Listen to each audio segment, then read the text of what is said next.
For those of you who are just joining us here, this was a chase that started in Anaheim. Anaheim PD pulling over this driver in a possibly stolen car around noon here today. Anaheim PD has since pulled off and handed this over to the CHP. They have an airship overhead as well. We are on the eastbound 91 freeway. One person inside. And as we look at these live pictures here from News Chopper 4 Alpha, we see the Toyota Camry here being pursued by those officers. Very dark tint on these windows, but speeds relatively within the range of first at 60, 65, perhaps 75 miles an hour. He keeps moving to the right lane there, so I'm wondering if perhaps he's going to try to exit. This is the Washington Street exit, and he's going to do exactly what he did before. Pretended to exit and then just got right back on. And then if he continues on this 215, it will get him up to the 210. And, of course, eventually, the 215 comes to an end. It becomes the 15. That's the freeway that'll lead us to Vegas. Hopefully, of course, we won't have to go that far. But for now, continuing here on the northbound 215 in Colton. Yeah, it looks as if CHP has crept up a little bit here in terms of driving. This guy seems to be, you know, again, weaving in and out of traffic, now hugging the that right side of the freeway, which was unlike what we saw on the 91 freeway not too long ago. So perhaps he will try another one of those maneuvers where he attempts to exit the freeway, but then veers right back on. Yeah, and I think his intention with that is he's trying to trick the police. He thinks if I pretend to exit, they're going to follow me, and then I'll just make this move and get back on the freeway, and then it'll give me some room to get ahead. But he's tried it twice, and it hasn't worked. So we'll see if he tries it again. But he continues traveling here on the northbound 215 at approximately 75 miles an hour. He's now in the San Bernardino area, so he will be coming up to that 210 freeway very soon. So we'll see what he does when he gets there. But if he decides to continue on this 215, he won't be able to take it a lot further because it will become the 15, and eventually it'll go through the Cajon Pass. So we'll see what he does there. He's perhaps exiting here. Let's see. Well, he's doing that again. Same thing again. Well, you know, there's so many vehicles behind him in pursuit now that even if one did follow him, the other three would still be on him. So yeah, it seems 3 or 4. I mean, we've seen a number of units there behind him. So this is his third attempt here to play a game of cat and mouse here with the CHP, but it's not working. The driver appeared to be throwing something out of the window. We haven't seen much action from that driver. Windows are up. They are quite tinted, as we see there. Again, so we don't know what may or may not be happening inside. So, again, trying that maneuver yet for a fourth time. Again. Yeah, so, but we have a number of CHP right behind, so they are sticking with this driver here as he attempts to trick the CHP off of the freeway. You know, what we're seeing now with this window rolled down, we can see the driver doesn't even have his hands on the wheel at times. Right now it appears both hands are off the wheel. Well, that's very unsafe. Yeah, that's not wise. Especially at these speeds. Now he just put his hand back up on the wheel. But, and here's to have something. He threw something else continue just to throw now. something out of the car. Carolyn, is it me or is there something on his nose?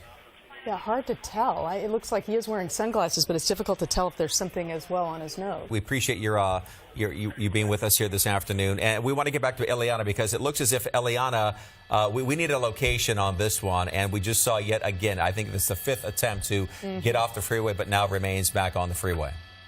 You would want a nice, wide, open street, kind of like the one we have here, with not a lot of traffic and not a lot of cars parked along the side of the road.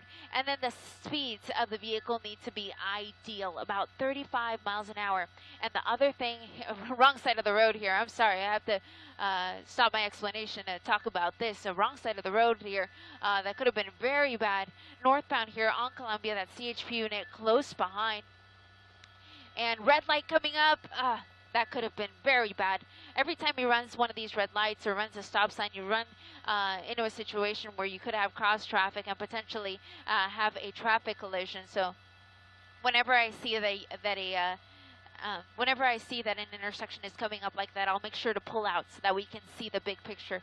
But you see this CHP unit close behind. Again, CHP units are all pit equipped. So that means they're allowed to perform a pit maneuver if need be. The size of this vehicle is perfect. For a pit maneuver because it is a relatively small vehicle. A CHP unit of this size maybe wouldn't try a pit maneuver on a larger vehicle. Maybe trying it here. Let's see. He tried the pit there, didn't quite work, and trying it one more time, but he's able to wiggle his way out of it. Continuing here on Salmon River Road. UPS truck is going to be in the way, so let's see what happens. Oh, that could have been very bad. That is why the CHP unit didn't try another pit there, because of that because of that UPS truck. They of course didn't want to endanger the life of that UPS driver, so they decided not to try a pit there as he was making that corner. Yeah, all units are backing off is what I'm hearing. That means that all units are going into surveillance mode. That means that the ground units are going to get pulled off, and it's going to be a pursuit from the helicopter only. So the reason for that is it just got too dangerous. Now that he's on surface streets, he's driving like a madman. And coming up to a red light here, let's see what happens. Fortunately, the light changed just in time. Continuing here on Main Street with a cross of Stansel Drive. This is in the Riverside area. Your nearest freeways are going to be the 60 and the 215. He's going to have a chance here to get on the 60. Let's see if he takes it. Nope. He went right over his chance to get onto the 60 freeway, so he was not interested. Continuing here on Main Street, crossing Spruce Street, picking up speed about 75 miles an hour.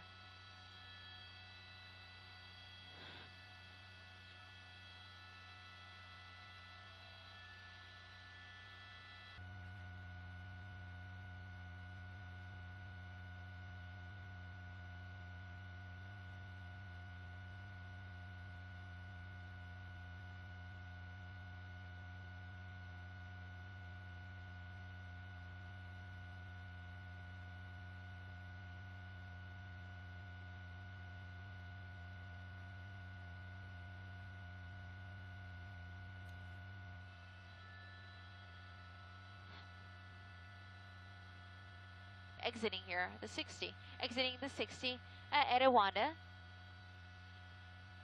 And making a turn. Oh, he got lucky. He made that turn just in time before that big rig. Came up behind him. There's a lot of traffic here. Wrong side of the road here. That's why... Oh, wrong side of the road yet again. Oh, this could be really bad. There's a lot of traffic here in the area. Van Buren and Etiwanda are going to be your streets as he comes under the train tracks here. Wrong side of the road. Oh, man. Can you imagine this guy just driving right at you at the speeds that he's traveling on? So dangerous. About 50 miles an hour here on Van Buren. Again, way across of Etiwanda. He's going to come right next to us, but we'll get him here as we make this... As we make this move. Oh, lots of traffic coming up and at very high speeds. Wrong side of the road. This could be very dangerous here. Van Buren and Etiwanda at about 55 miles an hour in the wrong direction. This is probably one of the worst moves that this guy has made so far in the 2 hours that he's been on this chase.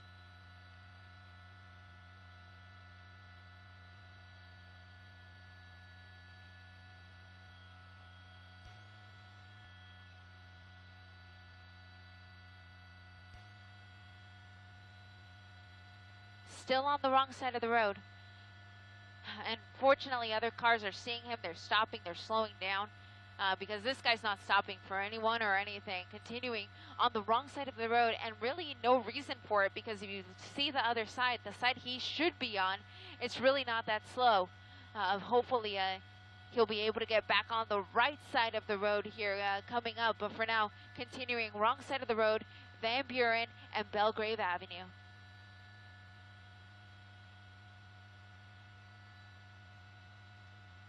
I think rural was the word that I was looking for. I couldn't find it. It's a little bit more of a rural area in Mira Loma, very close to the freeway if he decided he wanted to get back on. But here we go, wrong side of the road again. Oh gosh. And absolutely no reason for it. There's no traffic up ahead on Harupa Road. He very well could stay on the right side of the road, but he has been, for some reason, crossing over to the wrong side and coming up to another stop sign here. Of course, he's not going to stop there. And continuing here, Harupa Road, and losing a little bit of control there. He hasn't hit a spike strip during the course of this pursuit. The police department did try to pit him. The California Highway Patrol attempted 2 pits, but neither one of them worked. And after that, that is when the watch commander decided that it was best to go into surveillance mode, which means that no units are going to be directly behind this guy, just the helicopter overhead. And for a time, it seemed like that worked. This guy really did slow his roll, and he even stopped a few times, completely parked. But something just spurred him to continue driving like a madman, and that's basically where we're at right now. Coming up to the slower moving vehicle. This is a one-way road, Jurupa Road, near Marlot Road in Marlot Street rather in Mira Loma. So he's going to go past this slower moving car into oncoming traffic, just kind of weaving in and out.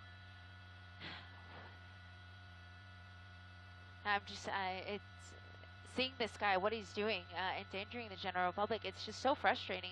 It really is just so dangerous to see him do that. And the police department already backed off. They said, you know, we don't want to endanger the general public. We're going to back off. We'll just let the helicopter follow this. But this guy simply, he doesn't care. He's continuing on driving very erratically, not necessarily at high speeds right now, but very erratically, running through every stop sign, running every red light. And of course, one of the most dangerous parts was when he was on the wrong side of the road and was traveling at high speeds for someone who was traveling on the wrong side of the road at approximately 55, 60 miles an hour. Back on Etowanda here, or crossing Etowanda rather, fortunately got that yellow light there. Still on Jurupa Road, just past Etowanda. Those are going to be your two majors. And let's see what he does here. May just make a U-turn. So it looks like he's going to go back in the direction that he came. He's stopping next to this vehicle. I don't know if he's talking to someone. It looks like he may be talking to someone. It's unclear whether or not this person knows him. I really hope this isn't a situation where he's going to try to hitch a ride with this person. It seems like that person may have just been recording him. And yet makes another turn. So it's unclear what role that person may have played. May have just been a bystander who who was aware of the pursuit and was recording from his or her vehicle, or it could potentially be someone that this person knows. But fortunately, it wasn't a situation where this guy hitched a ride with that person.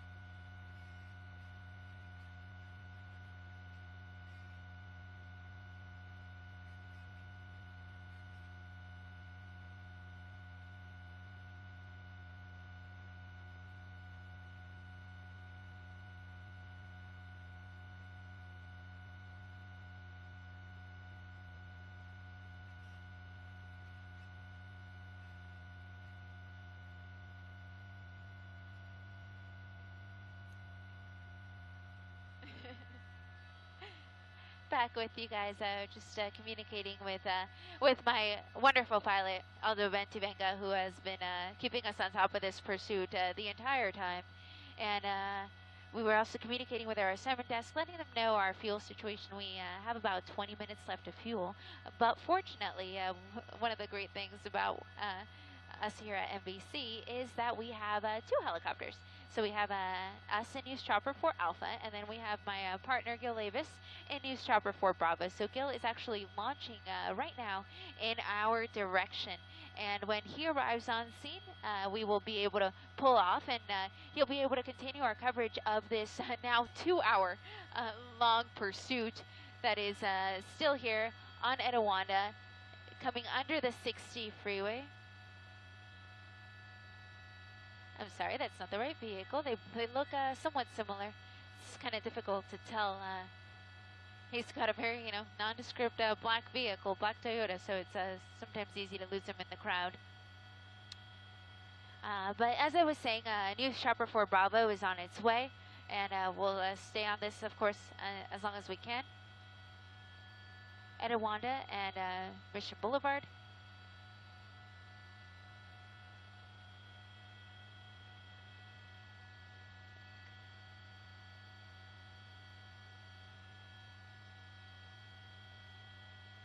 he's really slow here. I think this guy's got to be running out of fuel. I mean, I wouldn't be surprised if his car dies at the intersection.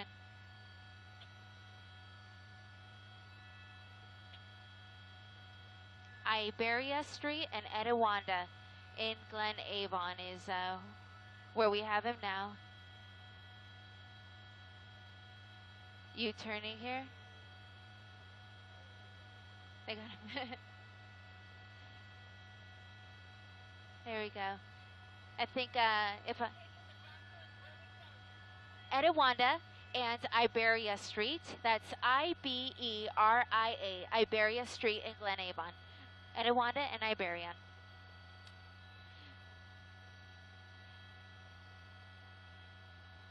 So I was just helping to direct one of our ground crews who is here in the area and will be able to bring us some images from the ground when this pursuit comes to an end. So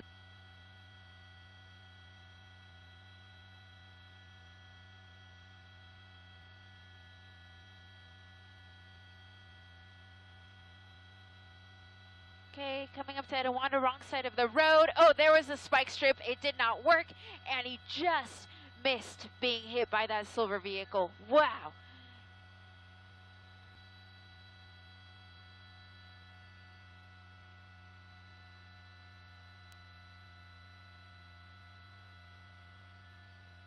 Okay, maybe he's coming to a stop here. And there he goes. He's running. You see him running there just behind this building. Running with all he's got through this parking lot. Coming to the backside now. We're going to bring News Chopper 4 Alpha around so we can get on the other side. Is the address. You see the police ship there. We lost him on the other side of this building. He should be he either ran inside or he's hunkered down somewhere on this backside.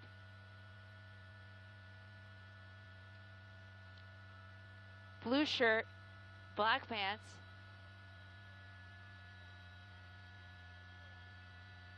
And we're looking for him.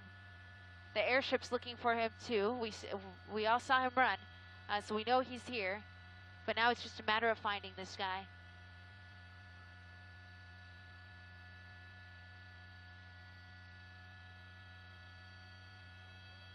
We have just enough to try to... Crime scene, over and over again. Go, go, go. Where are you running from?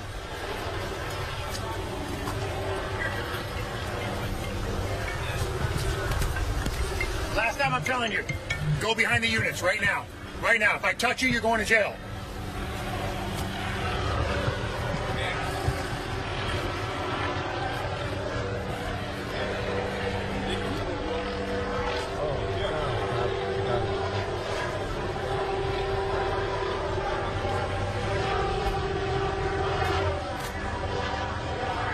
Have you seen this? Have you seen this stuff?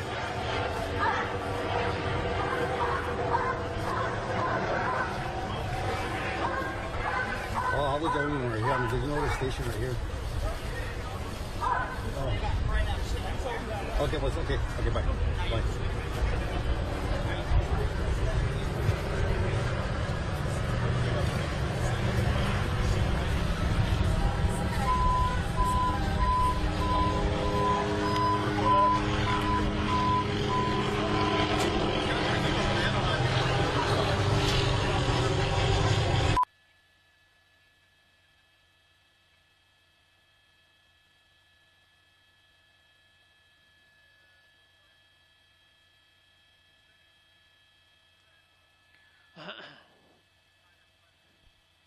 Simon Des, looks like they're going to move the suspect.